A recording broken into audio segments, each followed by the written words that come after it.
नमस्कार, आप देख रहे हैं आज तक। आपके साथ मैं हूं सईद अंसारी। आरंभ है प्रचंड। जी हां, उत्तर प्रदेश की चुनावी राजनीति में बीजेपी ने अपनी तरफ से शंखनाद कर दिया। पहले प्रधानमंत्री नरेंद्र मोदी और अब गृह मंत्री अमित शाह उत्तर प्रदेश में चुनावी चाले चल रहे हैं। अमित शाह ने आज लखनऊ से शुरुआत कर दी। विंध्याचल में मां विंध्यवासिनी की शक्ति पूजा की और उसके बाद काशी में बाबा विश्वनाथ के दरबार पहुंचकर आराधना की। इस पूजा पाठ के अलावा अमित शाह ने ऐलान कर दिया कि उत्तर प्रदेश में बीजेपी एक बार फिर से बंपर जीत दर्ज कर रही है। अमित शाह ने मुख्यमंत्री योगी आदित्यनाथ की दिल खोलकर तारीफ की।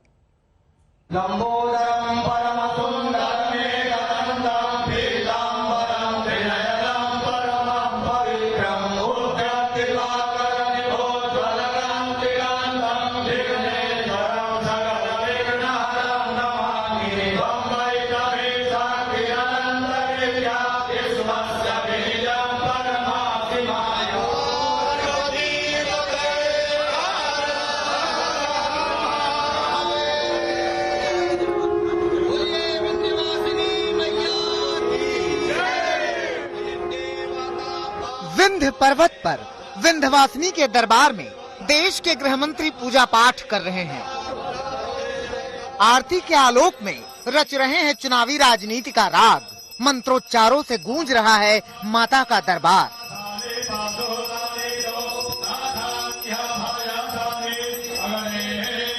तो इस पूजा पाठ का अर्थ यूं समझिए कि पीएम मोदी ने यूपी के चुनाव का शंखनाद जो बनारस से किया था, ये उसी की दूसरी कड़ी है। अब अमित शाह यूपी में हैं।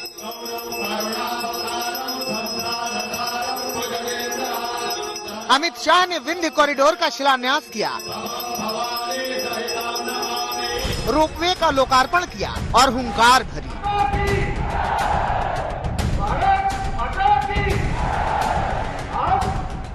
मां विंध्यवासिनी का भव्य कॉरिडोर का भी भूमि पूजन हुआ है और रोपवे का लोकार्पण भी आज हुआ। अब किसी श्रवण को अपने बूढ़े माँ बाप को लाना है तो कावड़ की जरूरत नहीं है, रोप में बिठाकर त्रिकोण परिक्रमा पूरी करा सकता है। रविवार की सुबह उत्तर प्रदेश की राजनीति की रगों में रवानी भर देने वाली थी, क्योंकि अमित शाह लखनऊ पहुंचे थे। अमित शाह ने लखनऊ में फॉरेंसिक साइंस इंस्टीट्यूट का शिलान्यास किया और उत्तर प्रदेश के मुख्यमंत्री की शान में कसीदे पढ़ने शुरू कर दिए।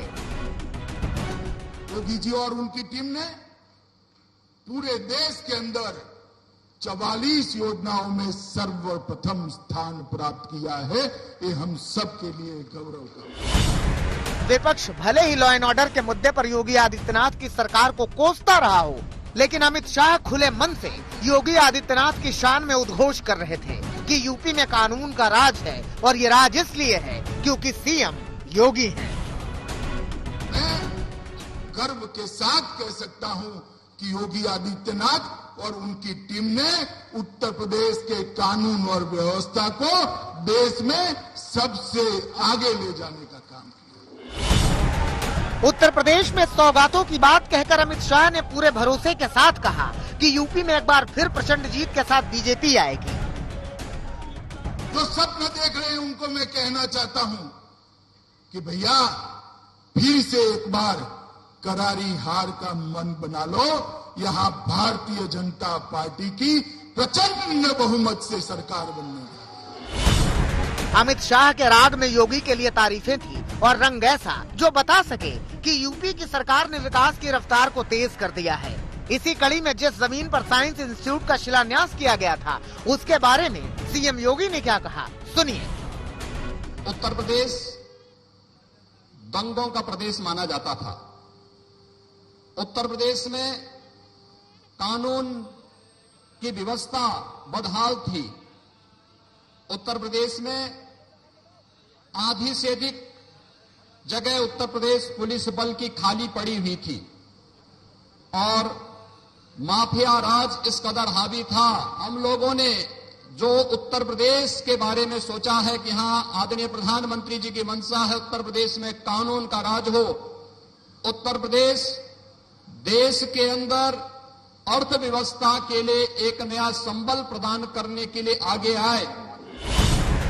तो यूँ समझिए कि बीजेपी ने चुनावी समर में अपनी ताकत दिखाना शुरू कर दिया है। बीजेपी एक बार फिर 300 पार का नारा दे रही है। सौगातों की बारिशें की जा रही हैं। खुद पीएम मोदी और अमित शाह ने मोर्चा संभाल लिया है। यूपी को ध्यान में रखकर ही मोदी कैबिनेट में फेरबदल हुए।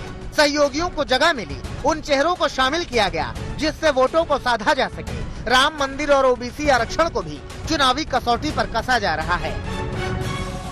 मौका तो था Uttar Pradesh institute of forensic sciences के शिलान्यास का, मगर इसी मौके पर अमित शाह ने 2022 के चुनाव का आगाज कर दिया। गृह मंत्री अमित शाह ने मुक्त कंठ से योगी आदित्यनाथ सरकार की प्रशंसा की और साफ साफ कहा कि 300 सीटें लोगों ने जिससे चुनकर भेजी थी वो सपना पूरा हो रहा है। साफ कहा 2022 में कमल की सरकार बनेगी, लेकिन अखिलेश यादव का नाम भी इस मंच से उन्होंने लिया और कहा कि जिनके शासन में एनआरआई मीट कराना लखनऊ में संभव नहीं था, वो जो दिल्ली कराते थे वो अब नए कपड़े पहनकर चुनाव में आएंगे।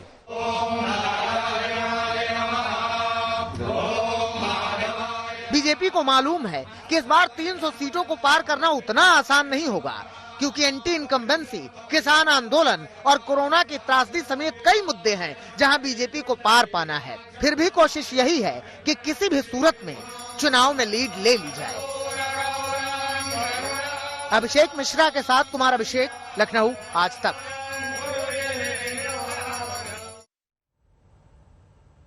उत्तर प्रदेश में बीजेपी अपना दम दिखा रही है, मगर बीजेपी के अंदर ही कुछ ऐसा घट रहा है जो बीजेपी विरोधियों को बीजेपी पर निशाना साधने का अवसर दे रहा है। हम बात कर रहे हैं बाबुल सुप्रियो की। बाबुल सुप्रियो ने राजनीति से संन्यास का ऐलान किया तो राजनीतिक हलचल अचानक से बढ़ गई। हालांकि उन्होंने इसे अपना निजी फैसला बताया, लेकिन बीजेपी के ही सांसद साक्षी महाराज कह रहे हैं कि बाबुल सुप्रियो को स्वार्थ नहीं दिखाना चाहिए था। अब विपक्ष भी बीजेपी पर हमलावर है।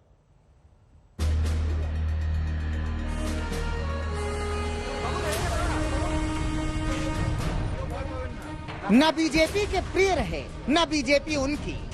मंत्री पद बीजेपी ने पहले ही छीन लिया था। कार्यकर्ता बाबुल सुप्रियो अब रहे नहीं, सांसद वो हैं नहीं अब। मतलब ये समझिए कि बाबुल सुप्रियो ने राजनीति को कर दिया है बड़क्कम। Whatever I need, I felt, whatever I wanted to say, I have written it.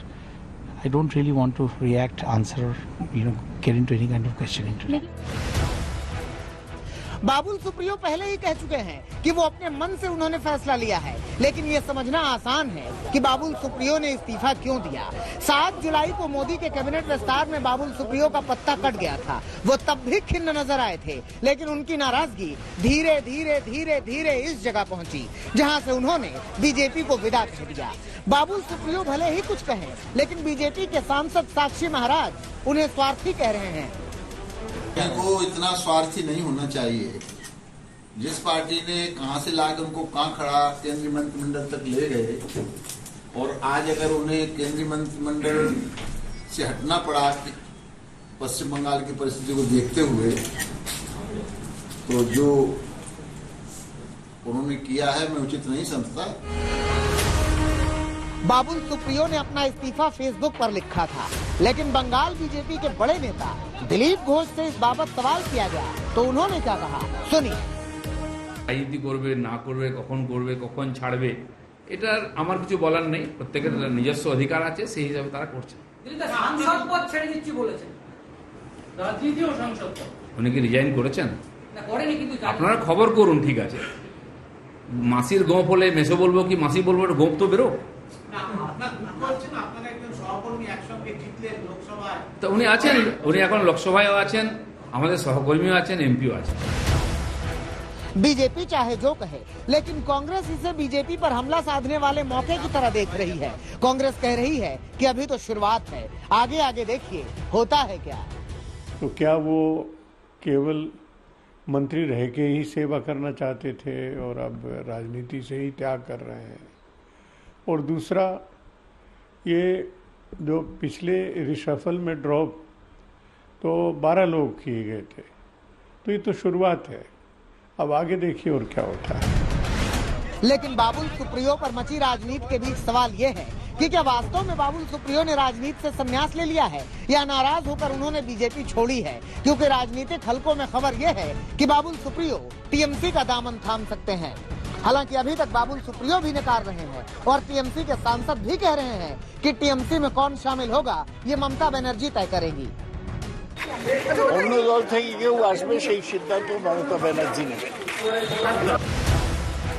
अब राजनीति यूं है कि बंगाल में ममता बनर्जी ने अपनी जीत का बिगुल बजाने के बाद बीजेपी के खिलाफ देशव्यापी अभियान छेड़े हुए हैं। वो विपक्ष को एकजुट करने में लगी हुई है और दूसरी ओर बंगाल के ही बीजेपी नेता का यू पार्टी को छोड़ देना विपक्षियों को उत्साहित करने वाला है। आज तक ब्यूरो। और आइए अब बात करते हैं बिहार की राजनीति की, जो सीधे सीधे हमारे देश से जुड़ी हुई है। जी हां, जेडीयू में नीतीश कुमार की प्रधानमंत्री पद की दावेदारी के समर्थन में आवाज बुलंद हो रही है। संसदीय बोर्ड के अध्यक्ष उपेंद्र कुशवाहा ने कहा है कि नीतीश कुमार पीएम मटीरियल हैं। प्रधानमंत्री नरेंद्र मोदी के बाद नीतीश कुमार में ही देश की बागडोर संभालने की योग्यता है। प्रधानमंत्री जी नरेंद्र मोदी जी के पद पर या उनका जो अभी स्टेटस है उस पर उसको हम कोई चुनौती नहीं दे रहे हैं, लेकिन पीएम मटेरियल आज की तारीख में नरेंद्र मोदी जी तो पीएम ही है, बाकी कई लोग पीएम मटेरियल हैं, जिसमें नीतीश कुमार भी एक पीएम मटेरियल हैं।